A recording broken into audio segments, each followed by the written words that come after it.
the foundation of childhood programming. We like to believe that we are the authors of our own life, that our decisions, our logic, our experiences define who we become. But the truth is far more shocking. Most of who you are was programmed into you long before you even understood the meaning of the word choice. Between the ages of 0 and 7, a child's brain lives in a state called theta, a hypnotic frequency where the child is not thinking, the child is absorbing. A child doesn't judge, analyze, compare, or question. He doesn't know what is right or wrong.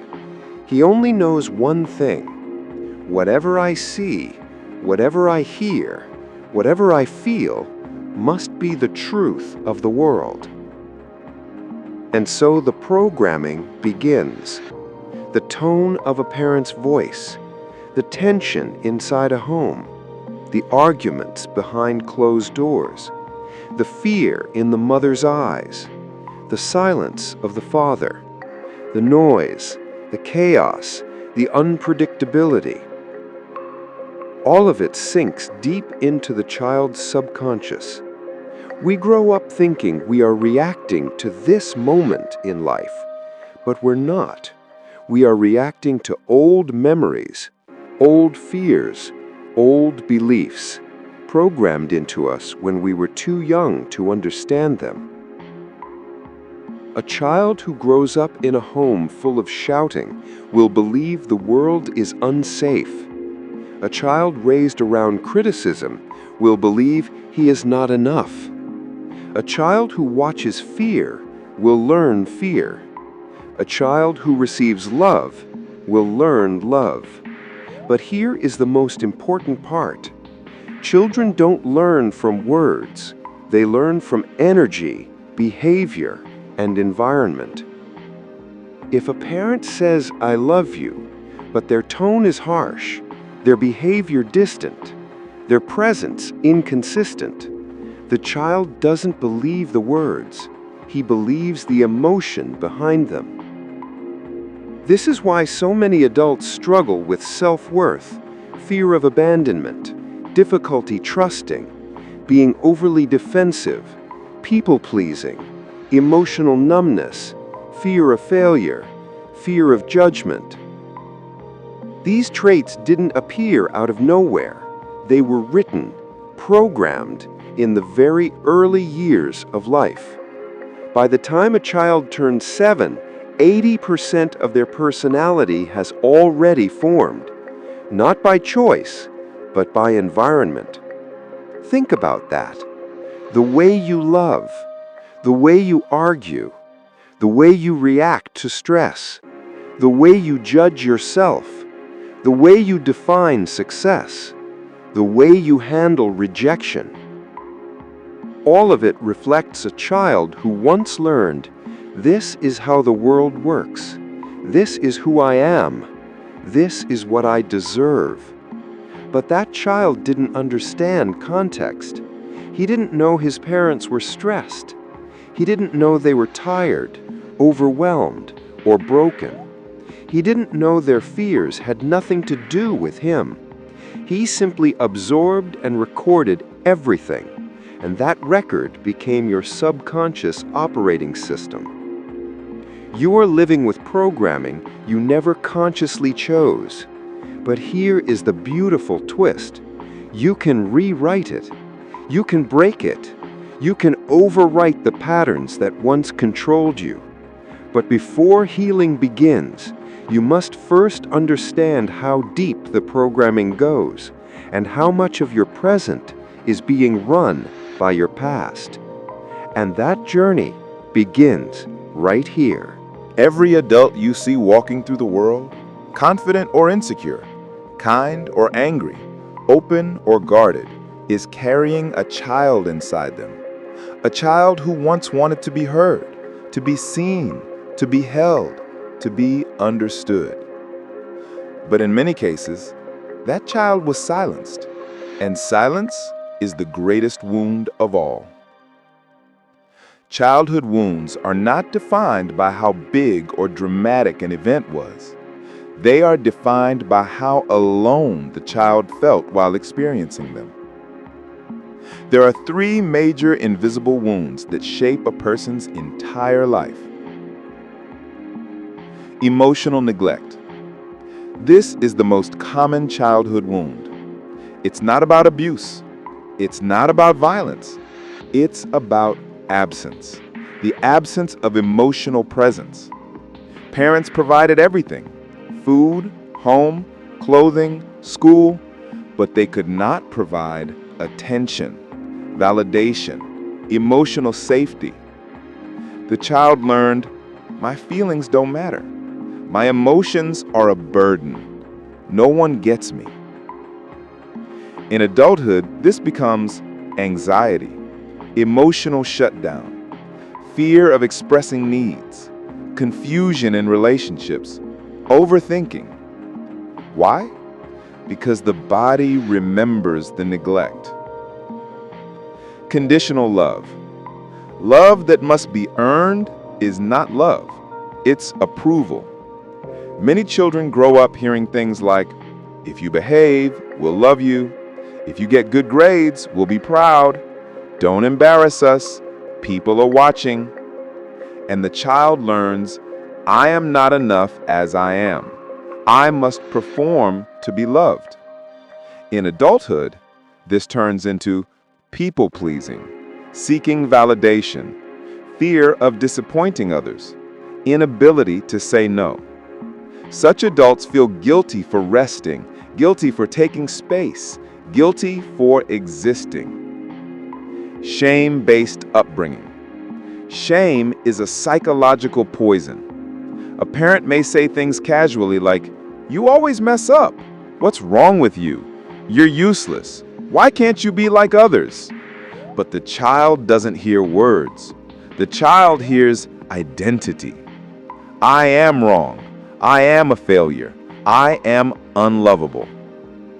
This wound creates adults who doubt every decision, sabotage good opportunities, believe they don't deserve happiness, live with constant fear of being judged. Shame sticks to the soul like a shadow that refuses to leave. These wounds hide inside the subconscious mind and shape everything: relationships, career choices, confidence, goals, emotions, even spirituality. An adult may think, why am I like this? Why can't I trust people? Why do I repeat the same mistakes? Why do I choose the same kind of toxic relationships? The answer is almost always an unhealed child is making decisions for an adult body. Healing does not mean blaming parents. Healing means understanding the origin of the wound, so you can finally stop living inside it. The hidden war between your true self and your conditioned self. Every human being carries two selves inside them, not metaphorically, psychologically, spiritually, and emotionally. There are truly two versions of you living in the same body. One, the conditioned self. Two, the original self, the conscious self. And these two selves are at war. But you don't notice the war because you have lived with it your entire life. It feels normal, familiar, even logical. Yet deep down, you know something isn't right. A quiet tension always exists, a restlessness, a homesickness for something you cannot name. That something is your unexpressed, original self trying to return.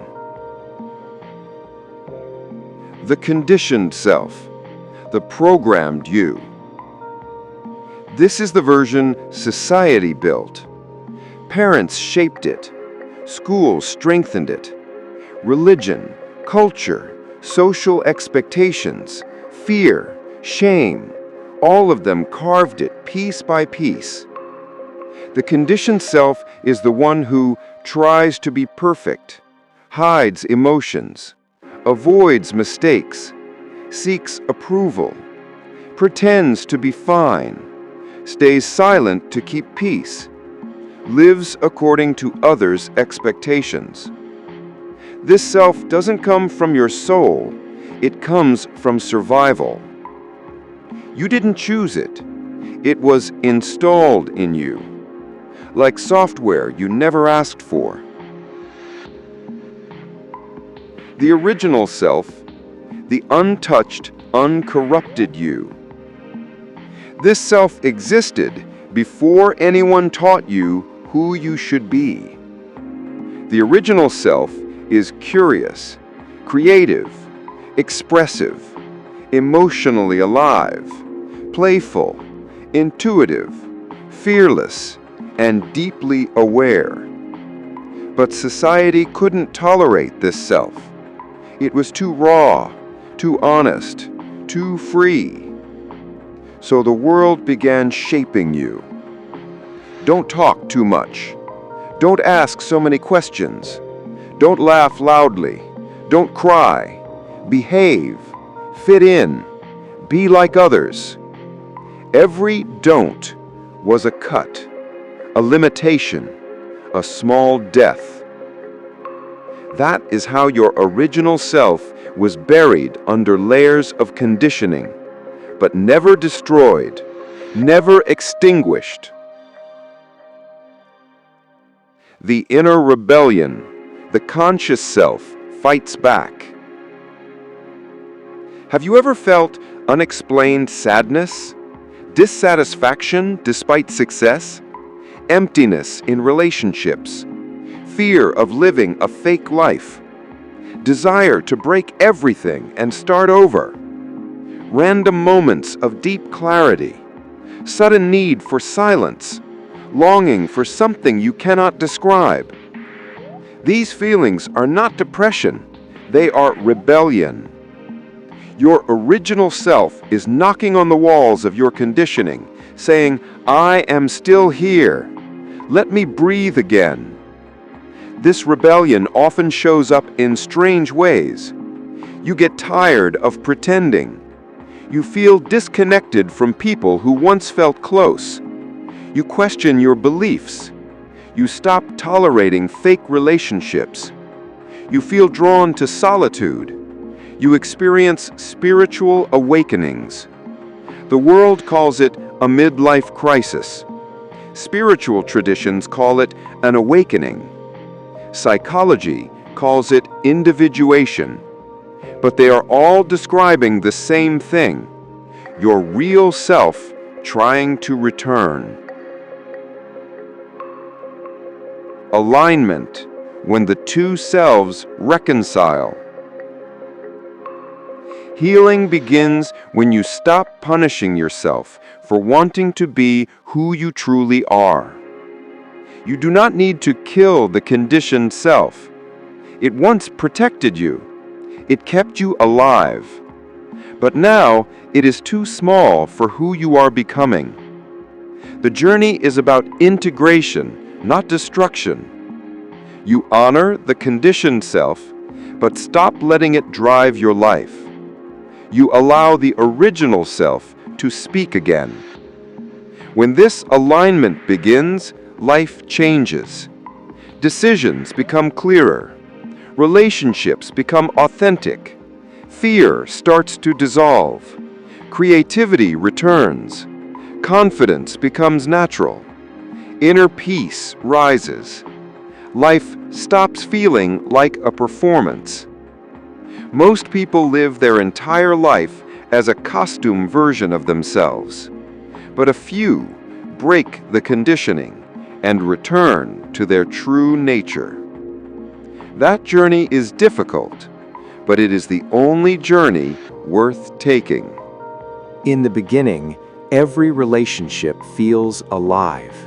Every connection feels magical, as if two souls recognize each other across lifetimes. But then, something happens, slowly, quietly, almost invisibly. Warmth turns into weight. Love becomes expectation. Presence becomes duty. Freedom becomes control. Why? Because relationships don't die due to lack of love. They die due to conditioning.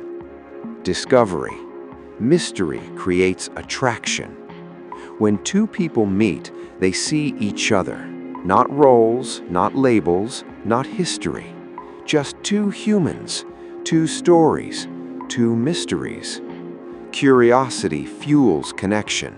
You don't assume you know the other person. You explore them. You learn their mind, their dreams, their fears. You treat them as a universe, vast, unknown, endlessly interesting. This is why early friendships and early romance feel intoxicating, not because they are new, but because they are alive. Naming. Label kills the mystery. The moment society gives the relationship a label, boyfriend, girlfriend, husband, wife, best friend, family, everything changes. Not because the relationship changed, but because the mind's behavior changed. A label replaces curiosity with assumption. You stop exploring the person and start interacting with your idea of them. You think you know them. You think they must behave according to the label. But humans do not remain the same. They evolve, shift, grow, transform. Only machines behave consistently. Yet we begin expecting our partners and loved ones to be predictable like machines. And that expectation kills aliveness. Emotional distance. The soul withdraws. When a person feels unseen, unheard, or expected to act like a machine, their soul begins to retreat. They stop sharing deeply. They stop being vulnerable. They stop expressing emotions. They grow silent, detached, tired. It isn't that love has died. It's that love has no space to breathe. A person stops being a universe and becomes a role. Roles bring stability, but not intimacy. Resentment. The relationship becomes a weight. At this stage, every conversation becomes negotiation. Every request feels like pressure. Every silence feels heavy. Every interaction feels mechanical. Resentment grows not because of lack of love, but because of lack of freedom. The heart whispers, "I miss who we used to be." But the truth is, you don't miss the person. You miss the space where both of you were allowed to be yourselves. See the person, not the label. The relationship comes alive again when you return to curiosity. When you let the other person change. When you allow them to evolve. When you stop assuming you know them. When you see them again as a mystery, not a machine. Love is not, "I know you." Love is, "I am willing to rediscover you every day." If you understand this, your relationships stop decaying. They start breathing again. Look closely at families, workplaces, marriages, friendships. Everywhere you will find one hidden pattern. Humans desperately trying to shape other humans into predictable, obedient, controllable machines. Parents want obedient children. Partners want perfect spouses. Bosses want flawless employees. Society wants compliant citizens. Schools want identical students. But why? Why do we try to mold each other into lifeless versions of ourselves? Because machines give something humans cannot: certainty, predictability, consistency. The human mind is terrified of unpredictability. Unpredictability feels like danger. And so, the moment a relationship forms, the ego begins its mission to remove uncertainty. The ego says, "If I can control them, I will feel safe." But in trying to make others predictable, we end up killing the very thing that made the relationship magical, their aliveness. The moment someone becomes predictable, we lose interest. This is the irony of human nature. We desire control, but we fall in love with freedom. A child becomes uninteresting when they become fully obedient. A spouse becomes boring when they lose their individuality. An employee becomes invisible when they stop thinking independently. Why? Because what our soul seeks is not obedience, but authenticity. Obedience is useful to the ego, but authenticity is nourishing to the soul. This is why parents lose fascination with the perfect child, the one who never rebels, never questions, never speaks their truth. This is why bosses overlook the yes man, the employee who never thinks creatively or challenges anything. This is why romantic relationships die when one person suppresses their identity to become exactly what the other wants. The human heart cannot love a machine. It can only use it. Love exists only between two living, evolving beings. The moment you turn a person into a predictable object, love evaporates. The two tragedies of human relationships. There are only two outcomes when you try to reshape someone. You fail and feel frustrated. The person resists, rebels, refuses to fit into your mold. You call them difficult, stubborn, disobedient, but in reality, they are simply alive. Or you succeed and lose all interest. They become exactly what you wanted: quiet, obedient, predictable, controlled. And suddenly, you feel bored, disconnected, emotionally dead. So whether you succeed or fail, you suffer. That is why many people feel that relationships are exhausting, because they are not relating to humans, they are trying to manage machines. Why the soul rejects controlled people. There is something sacred within us, a consciousness, a spark, an awareness that refuses to be extinguished. Even if a person is externally obedient, deep inside they still carry a pocket of freedom, a space of rebellion, a silent flame. And our soul recognizes that flame in others as well. This is why we are attracted to people who are expressive, curious, unpredictable, a little wild, a little imperfect. Their unpredictability reminds us of who we are at our core. Their aliveness awakens our own. True connection requires freedom. Love is not about shaping. Love is about witnessing. Love is not about controlling. Love is about allowing. Love is not about obedience. Love is about authenticity. To truly love someone, you must allow them to be inconsistent, emotional, changing, complex, evolving, imperfect, because that is what makes them human. A machine can give you consistency, but never connection. A person can give you connection, but never perfect consistency. You must choose. If you choose consistency, you will end up with machines. If you choose connection, you must make peace with the beauty of human unpredictability. This is the real test of love. There comes a moment in every seeker's life, a quiet, trembling moment, when you realize, I have been living someone else's life. Not your thoughts, not your beliefs, not your desires, not your fears, not your dreams. Everything was programmed. Your childhood wrote your emotional rules. Society wrote your behavioral script. Parents wrote your belief system. Culture wrote your identity.